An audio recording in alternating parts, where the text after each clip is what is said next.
ایک نوجوان کو 3 ماہ کی تنخواہ ملی، بڑا خوش تھا اور خوشی خوشی گھر جاتا ہے۔ گھر پہ اطلاع دے دی تھی کہ مجھے 3 مہینے کے پیسے ملے ہیں، 1 دن کی چھٹی ملی ہے، میں بڑا خوش ہوں۔ جاتے ہی اس نے اپنے امی کے ہاتھ میں اپنی پوری تنخواہ جو اس کو پیسے ملے تھے سارے امی جان کو دے دیے۔ امی بھی بڑی خوش ہوئی۔ امی جان نے کہا کہ بیٹا اس میں سے اتنا حصہ نکال کر آگے ایک علاقے میں غریب گھرانہ ہے، جا کر بیٹا انہیں راشن وغیرہ دیو تاکہ ان کی بھی ضرورت پوری ہو۔ اللہ نے ہمیں اتنا دیا ماشاءاللہ، خوشی کا لمحہ ہے، خوشی کی گھڑیاں ہیں۔ بیٹے نے کہا جی امی جان، وہ گیا کہ باہر راشن وغیرہ جو کچھ کھانے پینے کا سامان تھا لے کر آ گئے۔ اب گھر جب واپس آئے تو ڈیفینیٹلی گھر میں بھی ایک خوشی تھی اور پکا ہوا تھا، خوب دعوت وغیرہ ہوئی۔ نوجوان کہتا ہے میں تھکا ہوا بھی تھا، کھانا وانا بھی کھا لیا تھا، سردی بہت تھی، میں سو جاؤں۔ جیسے ہی سویا تو مجھے وہ امی کی بات یاد آ کہ بیٹا وہ ایک غریب گھرانہ ہے، اس کی مدد کرنی ہے۔ میں بولوں جاؤں، میں کہ یار کل چلا جاؤں گا، میں بھی جاؤں، میں کل چلا جاؤں۔ یوں بس اسی کشمکش میں تھا، کیا کروں، لحاف میں چلا گیا تھا، سردی بھی تھی، نکلنے کا دل بھی نہیں کر رہا تھا۔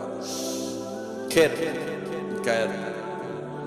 ہم نے خوب دعوت کھائی ہے، کھانا کھایا عمدہ، پتہ نہیں وہ بیچارہ غریب گھرانہ کتنی پریشانی میں ہوگا، چلو جاتے ہیں اس کی مدد کرتے ہیں۔ کہا میں اٹھا اور جو سامان خریدا تھا وہ میں نے اپنے کندھے پر اٹھایا اور چل پڑا۔ راستے پر میں چلتا تو گیا لیکن سامان بھی وزنی تھا۔ راستے پر سوچتا رہا کیسے ہوگا، کیا گھر ہوگا، کیا گھرانہ ہوگا۔ خیر کچھ دیر کے بعد میں گھر کے باہر پہنچا، دروازہ بجایا تو ایک چھوٹی سی 4-5 سال کی بچی نے میرا دروازہ کھولا۔ میں اس بچی پر بھوک کے، غربت کے، پریشانی کے، تکلیف کے آثار دیکھتا رہ گیا۔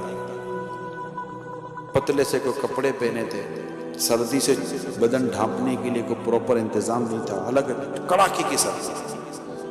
تھوڑی نیچے نظر پڑی تو اس کے پاؤں میں جوتیاں تک نہیں تھی۔ اتنا غریب گھرانہ تھا۔ میں تو دیکھتے میری آنکھوں سے آنسو نکل گئے، اتنی پریشان بھی کوئی گزارتا، اتنی پریشانی والی زندگی نہیں۔ ایسے میں اندر سے ایک آواز آئی کہ بیٹا کون ہے؟ تو بیٹی نے ابھی بچی نے اندر تو جواب نہیں دیا، مجھ سے پوچھا کہ آپ کے ہاتھ میں کیا ہے، کھانا ہے؟ میرے ہاتھ سے بورا نیچے رہ گیا، میری آواز ہی نکل رہی تھی کہ میں کیا جواب دوں۔ تو بچی نے پھر پوچھا کھانا ہے، کھانا لائیں آپ؟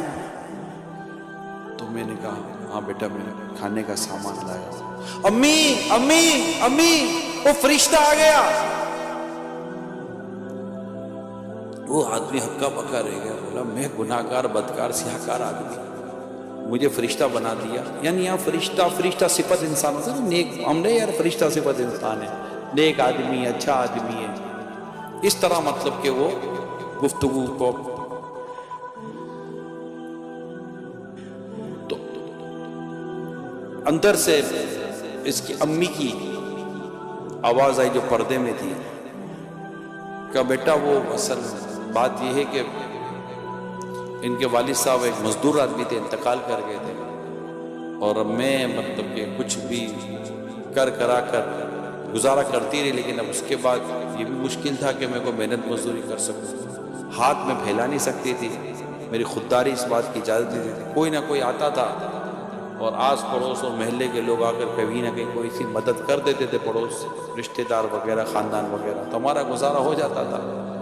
2 دن سے بیٹا کوئی کچھ آیا نہیں تھا اور میرے بچے 2 دن سے بھوکے تھے، اور میں اپنے بچوں کو تسلی دیتی تھی۔ بچے کہتے امی بھوک لگی ہے، میرا بیٹا کو فرشتہ آئے گا اور ہماری مدد کر جائے گا، اللہ کسی فرشتے کو بھیجے گا، اللہ کسی فرشتے کو بھیجے گا۔ تو یوں بیٹا تم کھانا لے کر آ گئے تو میری بچی کو اسے لگا کہ فرشتہ آ گیا، تو یوں ایسا ہو گیا۔ میں نے سامان وغیرہ دیا اور میں جب واپس پلٹا تو بس اب میری آنکھیں بھیگ رہی تھیں کہ اتنا غریب گھرانہ بھی معاشرے میں ہوتا ہے، اتنے غریب لوگ بھی معاشرے میں ہوتے ہیں۔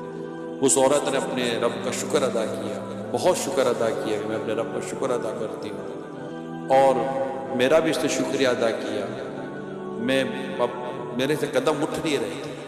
میں اس غریب گھرانے کی صورتحال دیکھ کر کہ مجھے احساس ہوا کہ کچھ گھر ایسے ہوتے ہیں کہ جن کی 2 وقت کی روٹی جو ہے نا، یعنی 2 روٹیاں ان کی کل کائنات بن جاتی ہیں۔